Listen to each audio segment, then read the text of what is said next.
Get ready for Changing Worldviews with Sharon Hughes, the 30-minute show packed with an hour's worth of information, bringing you familiar guests on important issues such as immigration, education, the Middle East, culture, religion, and the changing worldviews of Americans and the world.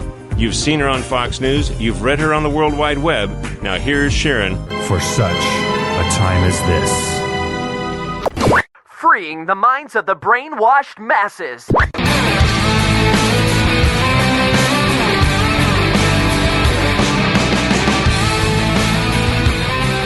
Hello, everyone. Thank you so much for tuning in to this edition of Changing Worldviews today. Muslim parents in Dearborn, Michigan are upset after students received flyers promoting an Easter egg hunt at a local Presbyterian church. The parents say the egg hunt violates the U.S. Constitution. The State Marriage Defense Act of 2014, introduced by Congressman Randy Weber and Senators Ted Cruz and Mike Lee, affirms a state's right to define marriage as the union of one man and one woman and prevents the federal government from undermining a state definition of marriage. In early March, Kathleen Sebelius, my Secretary of Health and Human Services, told me she'd be moving on once the first open enrollment period under the Affordable Care Act came to an end. Kathleen Sebelius resigned, and the president, in his announcement, praised her and said that she would, quote, go down in history as serving as secretary when the United States finally declared that quality, affordable health care would be a right for every U.S. citizen.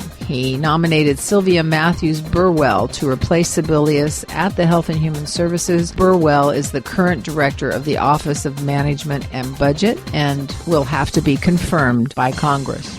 There was a showdown on the range. A Nevada rancher and the feds faced off over cattle grazing rights. CNN reports that a 20-year dispute between a Nevada rancher and the federal rangers over what they say was illegal cattle grazing erupted into an Old West-style showdown on the open range this week, even prompting self-proclaimed members of militia groups from across the country to join the rancher in fighting what they say is U.S. tyranny.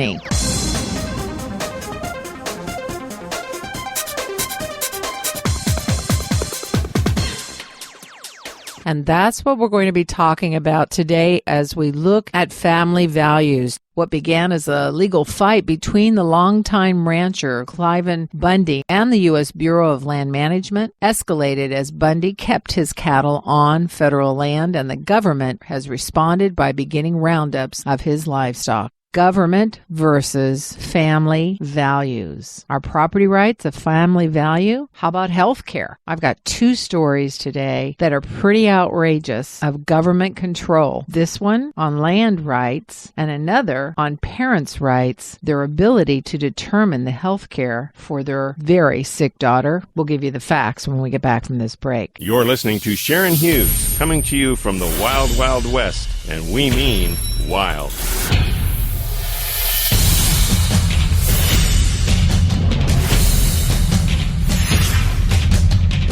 Okay, thanks for staying with me. First, I want to talk about this story that erupted this week about the Nevada rancher Cliven Bundy versus the U.S. Bureau of Land Management. A confrontation, again, as CNN reported, teetered on violence on Wednesday when the Bundy family members and dozens of supporters angrily confronted a group of rangers that had tasers and barking dogs on leashes near Bunkerville, about 80 miles northeast of Las Vegas. Bundy family members, including the son, say they were thrown to the ground or jolted with tasers. And in the end, the Rangers ended up getting in their SUVs and leaving to cheering protesters who said, "Get out of our state." Well, what's this all about? To some, 67-year-old Cliven Bundy is a hero who hails from a long family of ranchers stretching back to the Wild West. But to environmentalists and the feds, he's an outlaw who owes U.S. taxpayers more than $1 million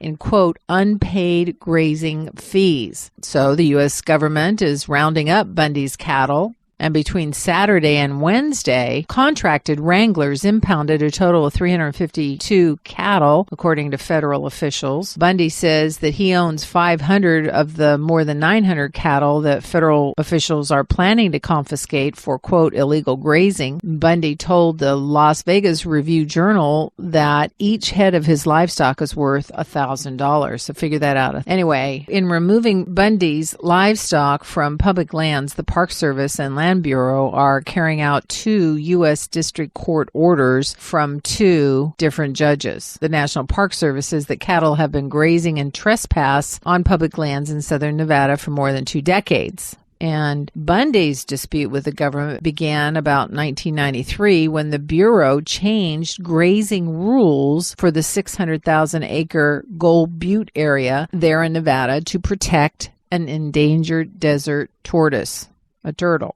Bundy refused to abide by the changes and stopped paying his grazing fees to the Federal Bureau, which he contends infringes on his state rights. His family had been ranching since the 1800s, before the U.S. Department of Interior was created and endangered species became a federal issue, he said. My forefathers have been up and down the Virgin Valley ever since 1877, and all these rights I claim have been created through preemptive rights and beneficial use of the forage and the water. And says that the federal government has seized Nevada's sovereignty. They have seized Nevada's laws and our public land, he said. We have no access to our public land, and that is only a little bit of it. Well, this week, Nevada Governor Brian Sandoval told the Bureau of Residents' criticism of the roundup that he found most disturbing was the Bureau of Land Management's use of a First Amendment area that confined protesters to a designated area. He says this tramples upon Nevadans' fundamental rights under the U.S. Constitution, and that no cow justifies the atmosphere of intimidation which currently exists, nor the limitation of constitutional rights that are sacred to Nevadans. So let me ask you, ladies and gentlemen, like I said I was going to do with each story that we report, what's your take as we talk about good versus evil in government this week? What box are you going to check, good or evil?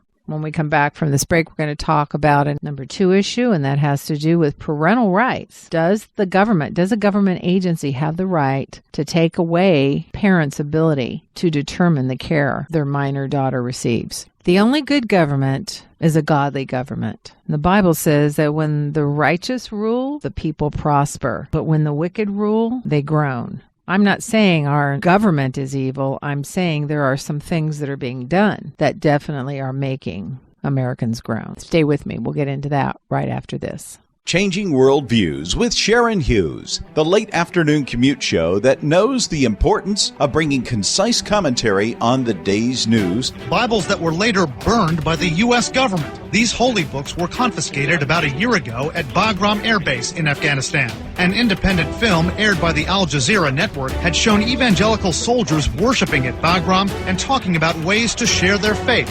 One of my proudest moments was when we were able to repeal Don't Ask, Don't Tell. It was not an easy process. There were some who doubted whether we'd ever get it done. This is done. No sitting president has ever done what Barack Obama did yesterday. And it's not just a matter of head, it's a matter of heart. It's who I am. It's what I care about. It's time to wake up, America. Radical agendas that are finding ways to mainstream themselves into public policy, including here in the United States. It's time to pay attention and read between the words of the speeches of our leaders, from our president all the way down, and take off the rose-colored glasses and look at things as they really are. If you'd like to change the world, won't you partner with us? For a donation of $15 a month, you'll receive our monthly Best of the Best program on CD and Sharon's monthly Saying It Like It Is letter. Just go to changingworldviews.com/donation page and sign up online. Or send your first $15 donation to Changing Worldviews, P.O. Box 750624, Petaluma, California 94975-0624.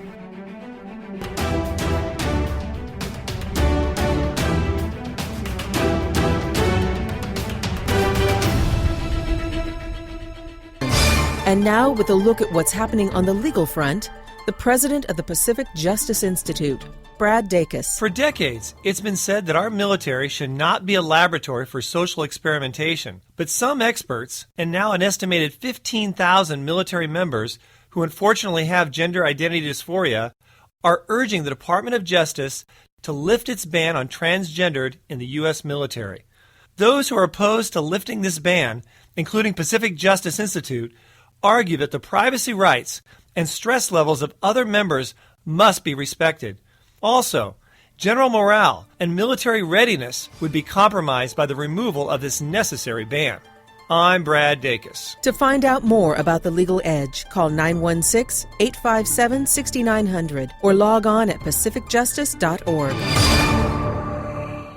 Good morning, everyone. Thank you for being here today. I'm Art Linares. I'm the ranking member of the Children's Committee here in Hartford.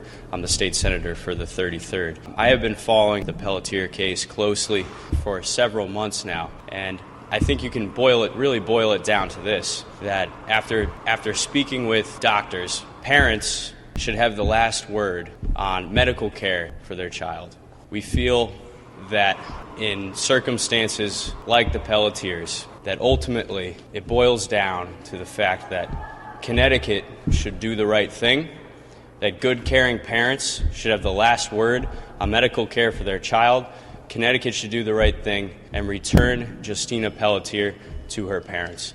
Justina Pelletier, a 15-year-old from West Hartford, Connecticut, is in the fight for her life. And if you go to justiceforjustina.com, you can read all about it. But bottom line, after being diagnosed and treated for a rare genetic disorder, Boston Children's Hospital, or BCH, overruled the diagnosis and said it was, quote, all just in her head. And when Justina's parents refused to stop her treatment, the hospital assumed custody of Justina and locked her up in the psych ward against her parents' wishes. Now, shouldn't the parents of this young girl have the right to make decisions regarding her welfare? I mean, when we're talking about family values versus healthcare, here is just an example of abuse. So now they have justice for Justina, and the parents are calling for justice for her and for her parents. Since the state of Massachusetts assumed custody of Justina and locked her away on February 14th, 2013. Her parents have been caught up in a legal and medical custody battle that has been raging for over a year. And Judge Joseph Johnston has placed a gag order on all parties involved in the case, but Justina's parents haven't stopped fighting.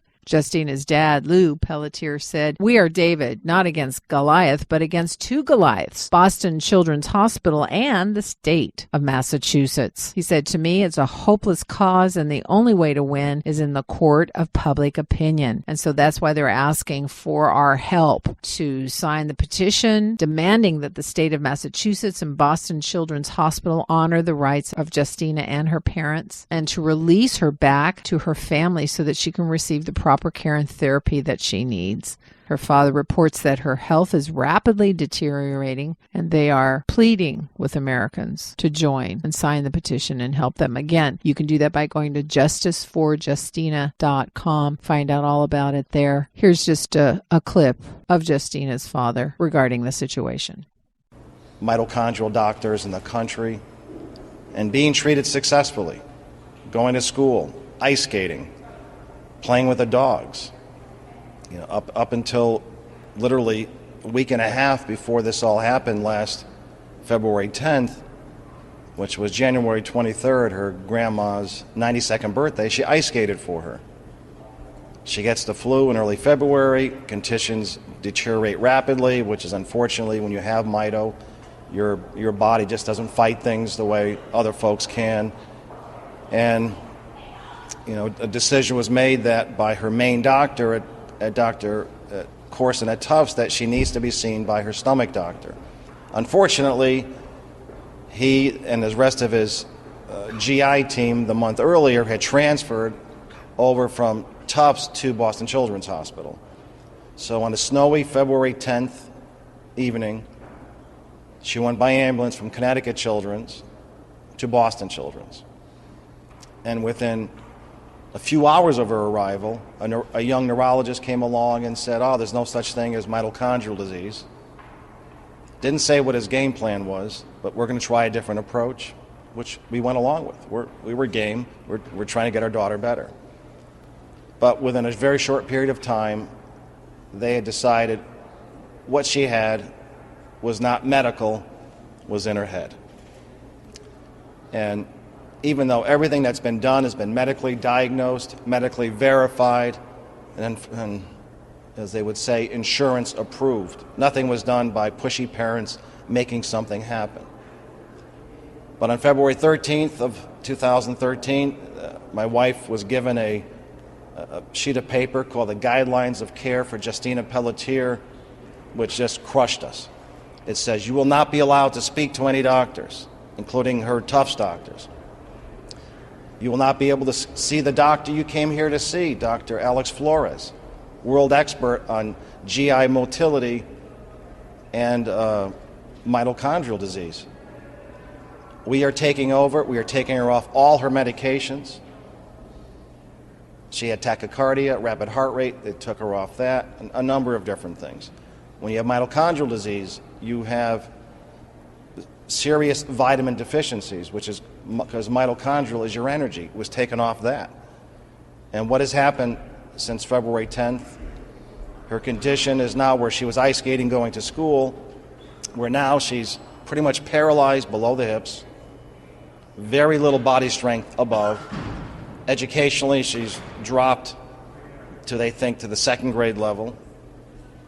She's been put through hell, through no fault of her own, through no fault of her parents, who have just followed their doctor's advice. And as I've said a few times before, Tufts Medical Center is not exactly Bob's hospital. They're one of the top medical facilities in the country. So by us saying on February 13th, we don't agree with what you're doing, February 14th, I want to discharge my daughter to take her back to Tufts for an already pre-scheduled appointment with Dr. Corson. And then that's where the nightmare totally began, where they brought in DCF, took custody, saying we weren't following their protocol, which was to say everything she had was in her head. It was not medical. And now it's March 5th, over a year later, almost 13 months later, and here we are. We have a daughter who's dying. She's in pain 24 hours a day because they've ignored it. And the crush it's done to her, what it's done to our family, financially, when you're fighting, as I said, David against not one Goliath, but two. We're fighting state of Massachusetts and DCF, and we're fighting Harvard, Boston Children's Hospitals. And their pockets are a little bit deeper than ours. But as you saw a few weeks ago, I decided I could not stand back anymore. I want to God bless Bull Berman here in the audience, because if it wasn't for him breaking this story, my daughter today could be deceased. It started the groundswell to pick up. So for the media that is coming on board to understand what our family's been going through, I can't be thankful enough. Some good progress was made this past Monday, but we're a long way to go to get across the finish line. Well, ladies and gentlemen, we are getting to the point, I believe, where we have to wake up. Our nation needs to wake up. Just because something is legal doesn't mean it's right. Yet there are many who just blindly think because there's a law, or because the president says so, or the attorney general says so, or some judge says so, or some court says so, or makes some law or rule that, well, then it must be right. We cannot afford to be naive or bury our head about what's going on, because the nature of government that is not in the best interest of the people will only get worse. Are to live by God's law, by his standard in all things, regardless of what the culture says, regardless of what the culture promotes, or even what the government promotes. And that's why we're talking about these issues. We've got to know what's going on. We have to stay alert, and we have to use the power of the vote, the power of persuasion, the power of holding our elected elected officials' feet to the fire. The power of standing with those that are being wronged against, such as Justina and her family. The power of making our voice heard. Start a blog. Get on Facebook. Help spread the word of these kinds of injustices that are happening to families, to businesses, to individuals. If not now, when? And if not you, who? Make your voice heard. You can make a difference. When we get back from this break, another area where government is overreaching, and this is something we've reported on in the past, President Obama's civilian force. A little update on that one next.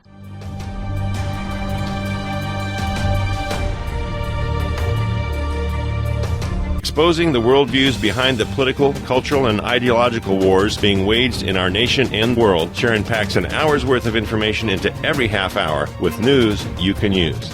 We have to pass the bill so that you can find out what is in it. Things are being put in place that could change the American way of life forever unless we get off the wrong paths and get back on the right ones that are proven, safe, secure, and healthy for our generation and future ones. We're going to be in trouble. A new world order. Never waste a good crisis. A world order that I think all of us would like to see. The United States does not accept the legitimacy of continued Israeli settlements. It is time for these settlements to stop. Hamas exists to destroy Israel. Their mission is to kill Israelis, to kill Jews.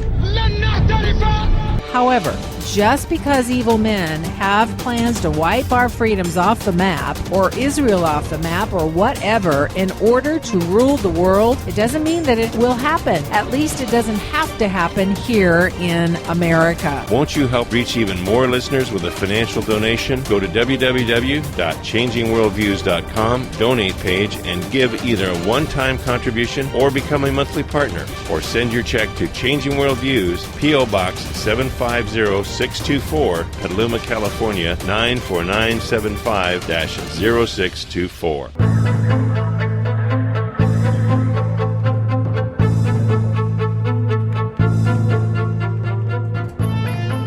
This is John W. Whitehead, author of A Government of Wolves, the emerging American police state, bringing you a message about the state of our nation.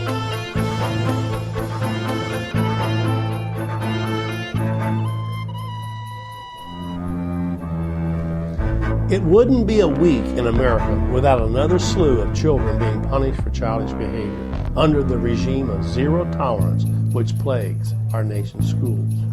In Pennsylvania, a 10-year-old boy was suspended for shooting an imaginary arrow at a fellow classmate using nothing more than his hands and his imagination. In Colorado, a 6-year-old boy was suspended and accused of sexual harassment for kissing the hand of a girl in his class, whom he had a crush on.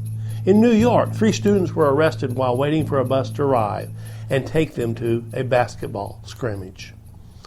While any normal society would condemn all these acts as absurd and harmful to young people, we live in a world in which parents, teachers, and students have all been conditioned to fear the slightest bending of the rules, even when it's obvious that no harm has been done and that no crime has been committed. We are living in an age of fear and paranoia, an age which threatens the very core concepts of child development and even the basic facets of our democratic society. We've chosen to terminate natural childhood development in favor of strict adherence to authority and muting unique, interesting, and valid viewpoints in favor of maintaining the status quo. Worse than this, however, is the fact that we're setting ourselves up for the complete destruction of our democratic society and our democratic institutions in favor of an authoritarian, bureaucratic apparatus which manages a population of automatons unable to think for themselves. Call it the end of childhood, call it the end of innocence, call it the end of imagination. What it will eventually amount to is the termination of freedom in the United States. For more information on the Rutherford Institute, visit us at www.rutherford.org.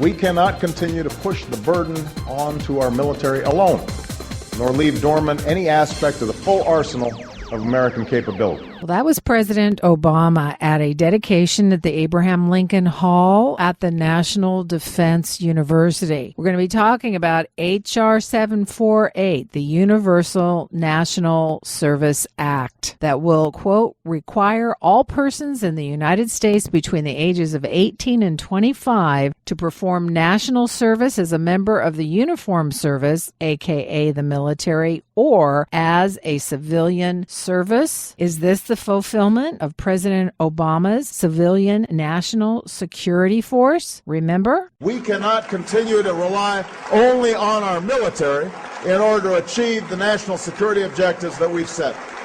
We've got to have a civilian national security force that's just as powerful, just as strong, just as well-funded. Just as powerful, just as strong, just as well-funded as our military. He also added that he's determined to grow the size of the military, but the burden of keeping the 21st century secure should not fall on the shoulders of the military alone. We cannot continue to push the burden onto our military alone, nor leave dormant any aspect of the full arsenal of American capability. The president also said he believes today's military missions are complex, and understanding cultures can be used as a tactic to defeat determined adversaries. That's your Pentagon Channel report. I'm Air Force Master Sergeant George Maurer. I have a big question here. Was the media listening? I mean, why hasn't the media asked the president the obvious questions, such as, what do you mean just as powerful, just as strong, just as well-funded? Our military costs about $460 billion a year. The press should be asking, well, what do you mean by this? What are you talking about? Who's threatening our security? Why do we need this? Right? Okay, well, here's another clip that's recent, and it's when 231 young adults graduated as the first class of FEMA Corps at the Center for Disaster Preparedness in Alabama. We really don't know exactly what our job description is as of right now, but we're hoping to find out more, and we'll be more than willing to work anywhere they put us. Many will soon head to the Gulf Coast to respond to recent hurricanes. We are the first class ever to have this kind of a partnership, and we're looking really forward to working with FEMA and seeing what we can do to help survivors. As a new branch of AmeriCorps, these 231 FEMA Corps grads will spend the next 10 months helping the nation respond and recover from disasters. This first group of FEMA Corps graduates will be a model for hopefully thousands more young people who will be trained. After 1,700 hours of service, FEMA Corps members will receive over $5,000 to assist with college tuition or student loans. So whether this AmeriCorps, FEMA Corps group or program is part of the civilian security force that we're going to get into in a minute, a very disturbing thing that this young person said was, what? We don't really know what our job description is, but we're willing to help out. So here's the question. All month we're talking about good versus evil. In today's subject, would you give the government a check in the good box or a check in the evil box? So let me know what you think, what your views are. I always appreciate our listeners' comments. So until I see you next time, this is Sharon Hughes saying it like it is. Why? Because the truth has to be told. Thanks for listening to Changing Worldviews with Sharon Hughes. You can get more information on today's topic or order a CD of today's show by visiting changingworldviews.com or writing us at Changing Worldviews, P.O. Box 750624, Petaluma, California, 94975-0624. You can also contact us at talk@changingworldviews.com. That's talk@changingworldviews.com. Our program is listener-supported, and we appreciate your tax-deductible donations to help us get the truth out on the important issues Sharon addresses on the show. So until next time, remember, stay alert, stay informed. We live in a changing world.